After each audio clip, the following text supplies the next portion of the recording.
गिरफ्तार दारोगा गोपाल कृष्ण ने जयनगर के परसा निवासी केस के अभियुक्त सुशील राय और अप्राथमिकी अभियुक्त ओम कुमार झा को गिरफ्तार कर कोर्ट में पेश किया।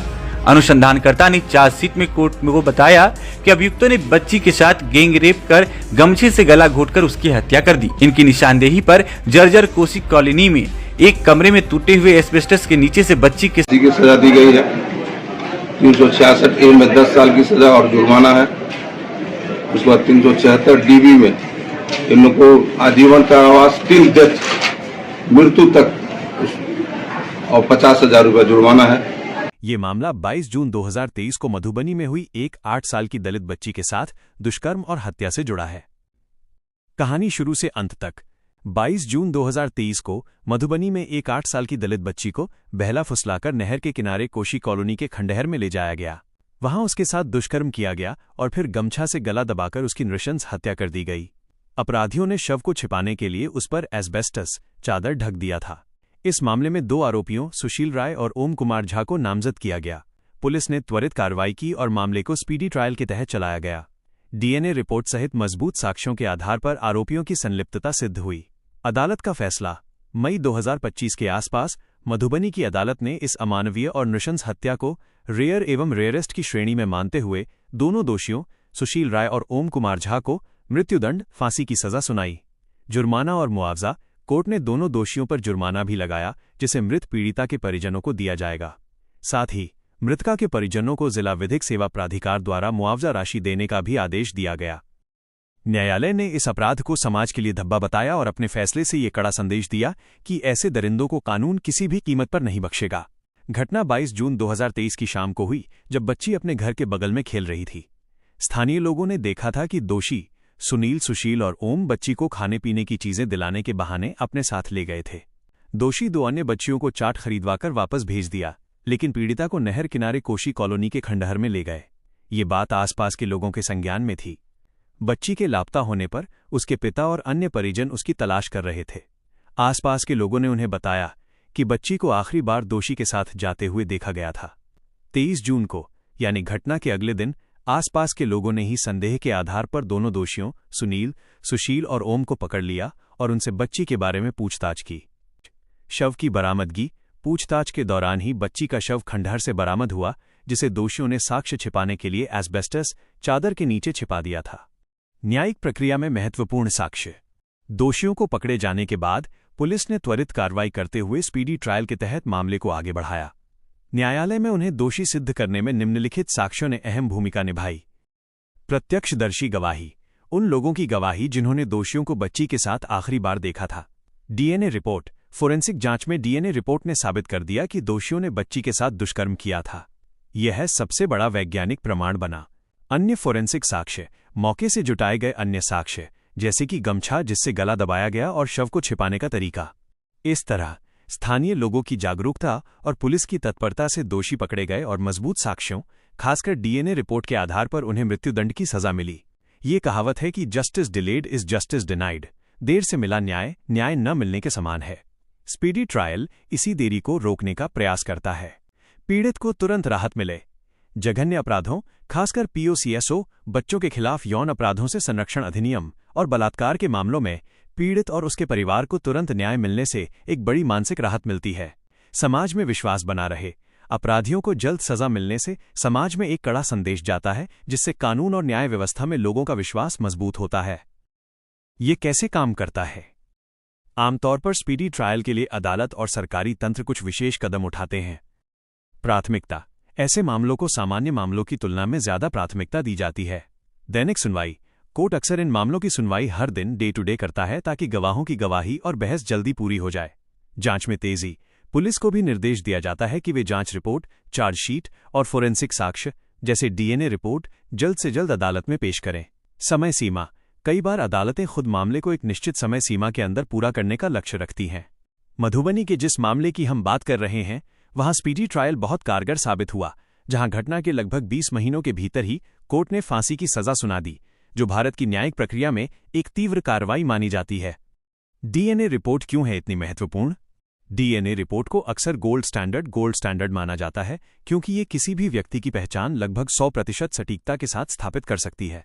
व्यक्ति की सटीक पहचान, अपराधी की पुष्टि।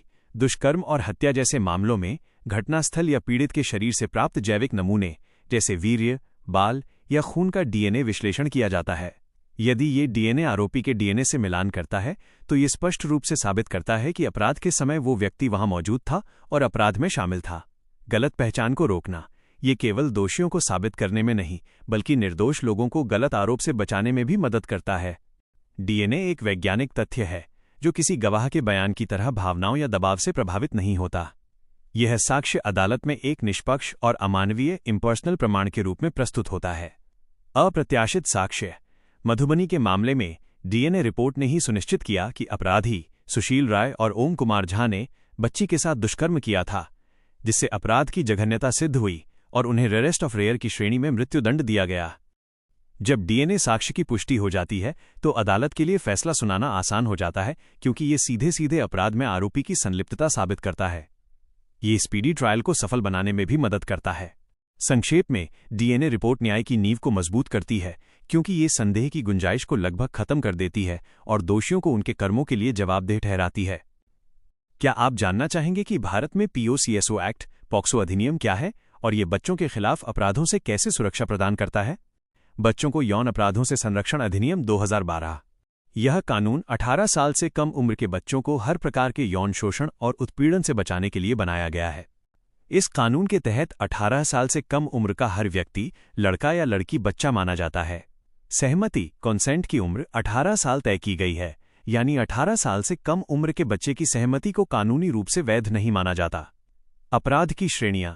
यह अधिनियम यौन अपराधों को स्पष्ट रूप से परिभाषित करता है, जैसे penetrative sexual assault, penetrative sexual assault, sectional assault, sexual assault, यौन उत्पीड़न, सेक्सुअल हरासमेंट, पोर्नोग्राफी के लिए बच्चों का इस्तेमाल, कठोर सजा। पीओसीएसओ एक्ट में इन अपराधों के लिए कठोर सजा का प्रावधान है, जिसमें कई मामलों में मृत्युदंड तक शामिल है। मधुबनी के मामले में भी ये अधिनियम लागू हुआ था। बच्चों के लिए विशेष सुरक्षा। पीओसीएसओ एक्ट यह सुनिश्चित करता है कि कानूनी प्रक्रिया बच्चों के लिए आसान और सुरक्षित हो। Special court. मामलों की सुनवाई के लिए विशेष न्यायालय, स्पेशल कोर्ट स्थापित किए जाते हैं ताकि सुनवाई जल्दी पूरी हो सके, जैसे कि स्पीडी ट्रायल। गोपनीयता और पहचान। पीड़ित बच्चे की पहचान और निजता को पूरी तरह से गोपनीय रखा जाता है। किसी भी सार्वजनिक दस्तावेज या मीडिया में पीड़ित का नाम या फोटो उजागर नहीं किया जा सकता। अनुकूल माहौल। बच्चे से पूछताछ या गवाही लेते समय ये सुनिश्चित किया जाता है कि माहौल शांत और बच्चे के अनुकूल हो। अक्सर महिला पुलिस अधिकारी या बाल कल्याण अधिकारी ही बच्चे से बात करते हैं। यह कानून केवल सजा देने तक सीमित नहीं है, बल्कि ये बच्चों को सुरक्षित महसूस कराने और उन्हें कानूनी प्रक्रिया के दौरान संवेदनशील समर्थन देने पर भी ध्यान केंद्रित करता है। क्या आप जानना चाहेंगे कि भारत में यौन अपराधों से जुड़े सबसे बड़े कानूनी सुधार कौन कौन से किए गए हैं, जैसे कि निर्भया केस के बाद? निर्भया केस दिसंबर 2012 भारत के कानूनी इतिहास में एक निर्णायक मोड़ था। इस जघन्य घटना ने देश को झकझोर दिया, जिसके बाद यौन अपराधों से जुड़े कानूनों में कई बड़े और कड़े सुधार किए गए। निर्भया केस के बाद हुए प्रमुख कानूनी सुधार। इन सुधारों को लागू करने के लिए जस्टिस वर्मा कमेटी की सिफारिशों के आधार पर आपराधिक कानून संशोधन अधिनियम 2013 लाया गया। बलात्कार की परिभाषा का विस्तार। पहले बलात्कार की परिभाषा संकीर्ण थी और इसमें केवल पेनेट्रेशन, प्रवेश शामिल था। सुधार। बलात्कार रेप के बजाय यौन हमला, सेक्सुअल असॉल्ट शब्द का इस्तेमाल किया गया और इसकी परिभाषा का विस्तार किया गया। अब किसी भी प्रकार के पेनेट्रेशन को यौन हमले की श्रेणी में रखा गया है, जिसमें शरीर के किसी भी अंग या वस्तु का इस्तेमाल शामिल है। नया अपराध, पीछा करना, स्टॉकिंग और घूरना, वॉयरिज्म जैसे कृत्यों को भी पहली बार आपराधिक श्रेणी में शामिल किया गया। सजा को और कठोर बनाना। सजा में वृद्धि। बलात्कार के लिए न्यूनतम सजा को 7 साल से बढ़ाकर 10 साल कर दिया गया, जिसे आजीवन कारावास तक बढ़ाया जा सकता है।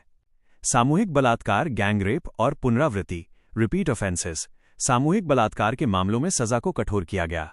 कुछ गंभीर परिस्थितियों में आजीवन कारावास की सजा तय की गई, जिसका अर्थ है दोषी का शेष प्राकृतिक जीवन जेल में बिताना। मृत्युदंड, डेथ पेनल्टी का प्रावधान। अगर यौन हमले के कारण पीड़िता की मृत्यु हो जाती है या वो ऐसी स्थिति में पहुंच जाती है कि वो अपनी पूरी जिंदगी एक गंभीर विकलांगता के साथ जीती है, तो अपराधी को मृत्युदंड तक दिया जा सकता है। पुलिस को यौन अपराध के मामलों की जांच 2 महीने के भीतर पूरी करनी अनिवार्य कर दी गई। स्पीडी ट्रायल, त्वरित सुनवाई। अदालतों को यह निर्देश दिया गया कि वे मुकदमे को 6 महीने के भीतर पूरा करें। मेडिकल जांच, यौन अपराध की शिकार महिलाओं की मेडिकल जांच के लिए बेहतर प्रोटोकॉल बनाए गए ताकि वैज्ञानिक साक्ष्य जैसे डीएनए बिना देरी के और सही तरीके से जमा किए जा सकें। सहमति की आयु, सहमति कॉन्सेंट की कानूनी परिभाषा को सख्त किया गया और ये स्पष्ट किया गया कि चुप रहना सहमति नहीं है। संक्षेप में, निर्भया मामले के बाद भारत ने अपने कानूनों को अधिक समावेशी, कठोर और त्वरित बनाया ताकि यौन अपराधों को रोकने और पीड़ितों को न्याय दिलाने की प्रक्रिया को मजबूत किया जा सके।